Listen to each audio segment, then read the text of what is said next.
What is up, guys? Today is an extremely exciting day. Navo's joining me. He's piloting the black 350Z today, and we're taking both the Z and the 240 to get tuned by the only man in the world that I trusted to my cars, Martin from RS Enthalpy. Started off the day. Explain to them my logic, Navo. You customize your own coffee because that's the only way you enjoy it. What he means by that, you guys know every single video I open up when we go to Dunkin', I'm explaining about how it tastes like absolute urine. So what I figured out that I can do, it's the same price to buy 2 coffees from Dunkin', like different coffees, as it is to buy 1 from Starbucks. So I just get 2 and 1 is always good. And then I give the other one to like a friend or something, and then they think it's good because it's free coffee, and then they're happy, and then everyone's happy. It's win-win. It's a trick. Yeah. No, it's not a trick. It makes everyone the happiest. Eurocharged over in Winter Park is kind enough to lend us the dyno today too. So Martin is actually on our side of town, which is really nice because it would be a pain to trailer 3 cars out to Tampa. Although obviously today we're only going to be able to tune 2 because the Skyline isn't running.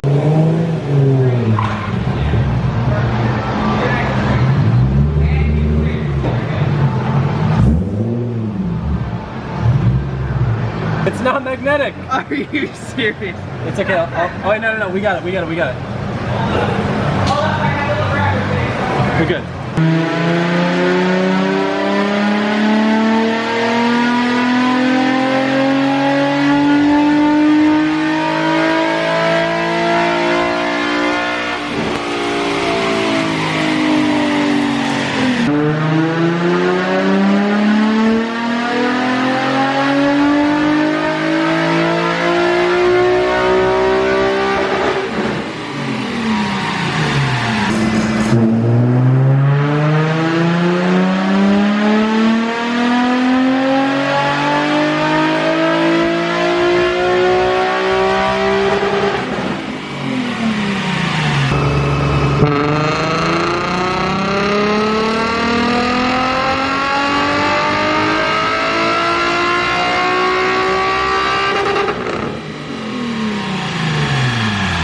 The belt on the car is not having a good time.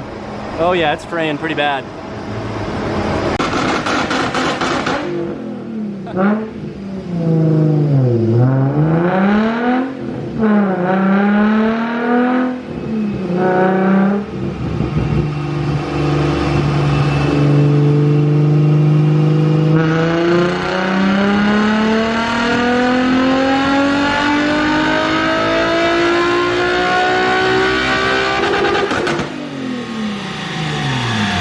So it's hard to make an exact comparison because the red line was in 5th gear before we figured out we need to run it in 4th.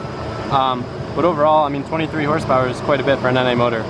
So that's rad.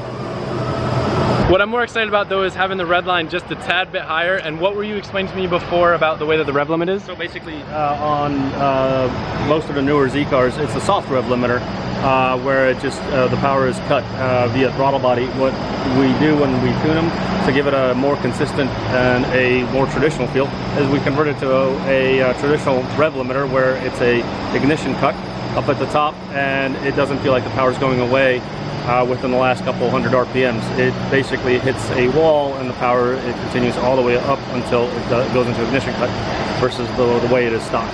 And you guys probably can remember, like, whenever we drive the Z's on track, it just sounds like they're literally hanging there like, it sounds so sad. Right, so now it's more of a traditional RPM limiter. You know where you're at, and it doesn't feel like it falls off at the top. We don't know if I have a tired HR, if it's just the way that this dyno's reading, but either way, it's a pretty significant gain. I'm happy with it. I just wanted it to, you know, like, know that we're making whatever we can out of the car. But no more pulls, the belt is literally about to explode. How he tunes the Z is actually a little bit different than the S13. He uses a program called UpRev, which lets you basically utilize the stock ECU, tune it, adjust things, and I'm pretty sure that you guys can get UpRev too if you wanted to go and adjust things and add like flat foot shifting or rev limiter stuff. But yeah, I'm very happy with it. Yeah, the throttle response feels much better.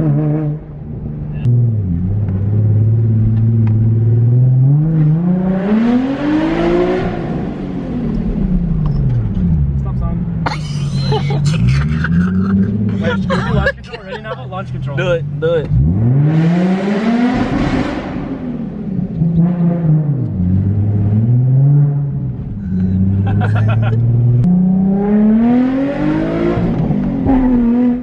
Second gear rubber. Hey.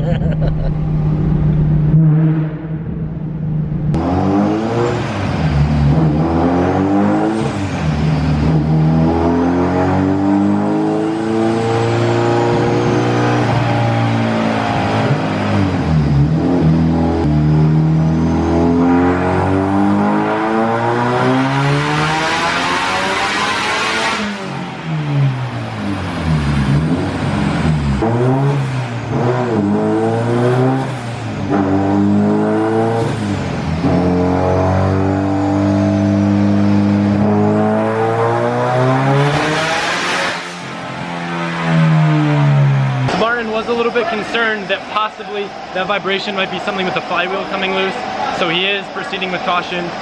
First pull, car made 420, what it was at like 18 pounds, so that's pretty crazy. Torque was a little bit lower, but the last time we tuned it was at like 22 pounds and it made 420 and 400 pounds of torque.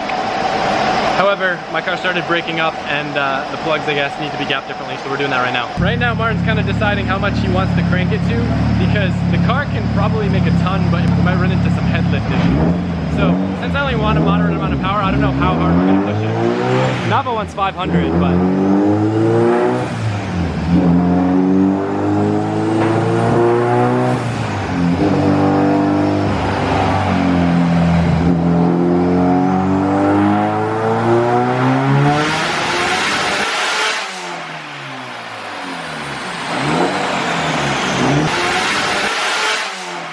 We're going to monitor how much it's overflowing coolant.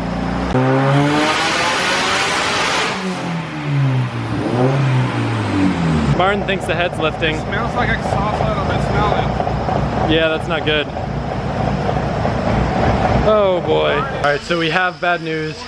Indeed, the head did lift. Alberto, why do you think the head lifted?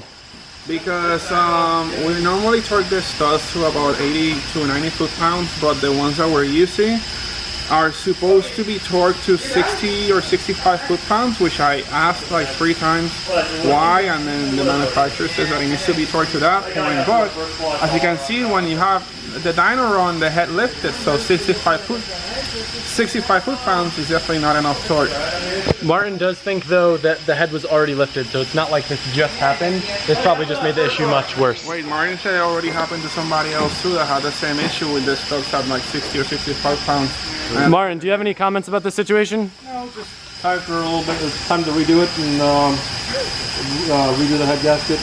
Put it down. Put the torque a little bit harder next time on the head bolts, and should be good to go. And use the Apexi over the Cometic, right? I believe so. Yeah, I think we've had better luck with that. They're a stopper design, so I think that'll definitely help out in the situation.